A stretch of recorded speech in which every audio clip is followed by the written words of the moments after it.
Ustadz, lah sekarang yang di alam barzah ngapain? Yang di alam barzah ini sekarang kita harus paham, alam yang dilewati manusia itu 4. Ada alam janin, ada alam dunia, ada alam barzah, dan ada alam akhirat. Nah sekarang yang di alam barzah ngapain Ustadz? Di alam barzah itu 2. Kalau tidak mendapatkan naim, dia mendapatkan adab. Kalau tidak mendapatkan kenikmatan, maka dia mendapatkan adab. Dan manusia ketika di alam barzah, maka mereka diperlakukan oleh Allah sebagaimana amal yang mereka lakukan ketika mereka di dunia. Makanya macam-macam, beda-beda.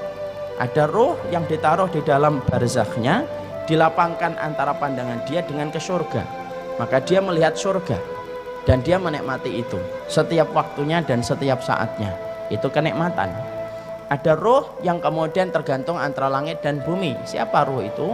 Yaitu adalah mereka yang memiliki hutang, tetapi tidak membayarkan hutangnya sampai dia meninggal dunia. Dia tergantung antara langit dan bumi. Dia kesakitan, nggak bergentayangan. Nggak ada bergentayangan turun, nggak ada bergentayangan.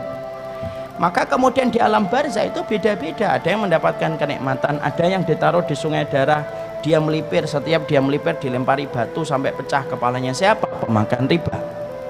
Ada yang kemudian ditaruh di tanur, tanur itu periuk, masuknya kecil, kemudian bawahnya gede.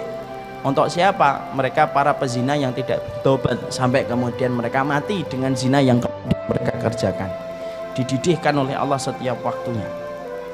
Makanya zina itu urusan gede, itu zina. Urusan yang tidak bisa dipandang remeh itu urusan zina. Maka dipanaskan. Ada roh yang kemudian di dalam tembolok burung-burung hijau menikmati surga, masuk ke surga di tembolok burung hijau, kemudian makan yang di surga, kemudian rumahnya di bawah arsy Allah. Siapa itu? Darahnya para syuhada. Beda-beda. Ada roh yang kemudian mati bunuh diri terus. Kalau dia bunuh dirinya dengan gini, ya dia gini terus. Siapa itu? Orang yang matinya bunuh diri. Kalau ada orang yang kemudian matinya minum baygon, ya di dalam kuburnya minum baygon terus. Dan tidak usah tanya, baygonnya dari mana Ustaz? Saya juga nggak ngerti. Tapi di situ kemudian disebut dengan alam barzah. Alam barzah itu bisa nggak ketemu Ustaz? Bisa. Orang itu kalau di alam barzah bisa ketemu.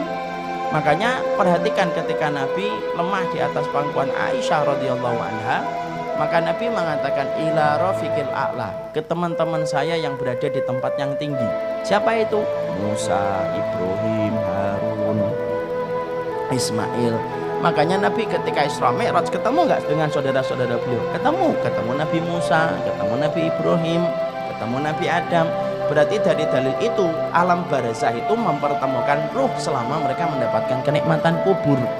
Keluarga kita ketemu dengan keluarganya selama mereka sama-sama mendapatkan kenikmatan kubur. Jadi maaf, kalau orang tua kita, bapak kita meninggalnya di Aceh, ibu kita meninggalnya di Timur-Timur, selama mereka sama-sama mendapatkan kenikmatan kubur, maka mereka ketemu. Karena alam barzah itu tidak sendirian. Alam barzah itu mempertemukan dengan saudara-saudaranya, syaratnya satu, sama-sama mendapatkan kenikmatan kubur. Dan kita saling bisa mengunjungi satu ruh dengan ruh yang lainnya ketika di alam barzah. Makanya kita kemudian mendapati satu hadis yang disebutkan Rasulullah, ruh itu kalau mereka berada pada kenikmatan kubur, mereka saling kumpul. Makanya kalau ada ruh yang baru datang, baru meninggal dunia, mereka menyambutnya.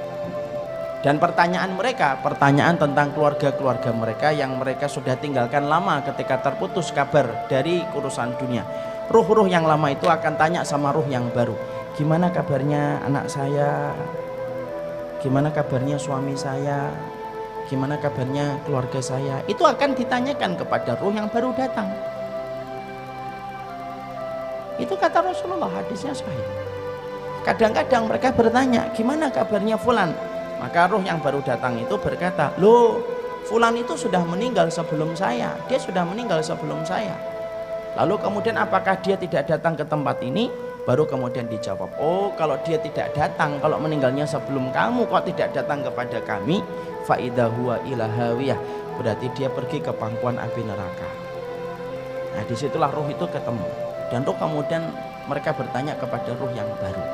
Makanya kita mendapati bahwasanya itulah yang dinamakan dengan alam barzah, masih bisa bertemu. Siapa ruh yang tidak bisa berkumpul? Ruh yang mendapatkan azab kubur itu tidak bisa ketemu. Karena orang yang mendapatkan azab kubur berarti dia berada pada hukuman. Hukuman itu yang tidak bisa mempertemukan dengan keluarganya. Sama dalam konteks kehidupan kita.